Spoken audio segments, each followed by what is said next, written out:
Alors, je me présente, je m'appelle Jamila Touré, je suis la fondatrice et directrice générale de Seiaspora.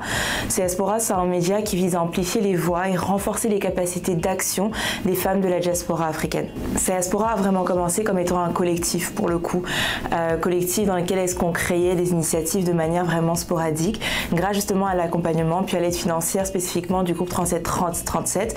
On a pu foncièrement venir se structurer réellement en tant qu'organisation à différents niveaux, que ce soit au sein des politiques qu'on a pu mettre en place, des procédures organisationnelles qui ont été mises en place, mais pas que. Le groupe 3737 nous a permis de pouvoir mettre en place justement une direction générale qui a pu justement développer différentes initiatives au sein de l'organisation spécifiquement. À l'heure actuelle, grâce au groupe 3737 également, on a pu justement avoir nos tout premiers locaux et on est en train de les aménager, encore une fois, grâce au soutien financier du groupe. Depuis l'accompagnement du groupe 3737, on est passé de 0 employé à 3 employés, à 4 consultantes qui travaillent avec nous en ce moment et à une équipe d'une quinzaine de bénévoles. Donc Seiaspora en ce moment, c'est une belle machine d'une vingtaine de personnes. On a 7 membres de conseil d'administration. L'impact de Seiaspora sur la communauté locale et régionale est vraiment hybride. Hybride pourquoi?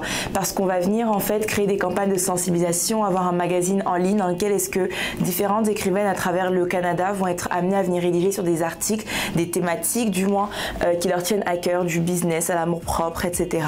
On va créer des campagnes de sensibilisation qui vont être amenées à toucher plus de 100 000 personnes à travers le Canada pour justement parler des enjeux qui découlent du racisme systémique principalement, mais en présentiel, donc in real life, admettons, ce qu'on fait, c'est qu'on va venir créer des conférences, des ateliers qui vont venir toucher plus de 500 jeunes femmes chaque année pour leur permettre justement de renforcer leurs capacités dans différents domaines. Ça peut toucher la sécurité urbaine, sécurité numérique,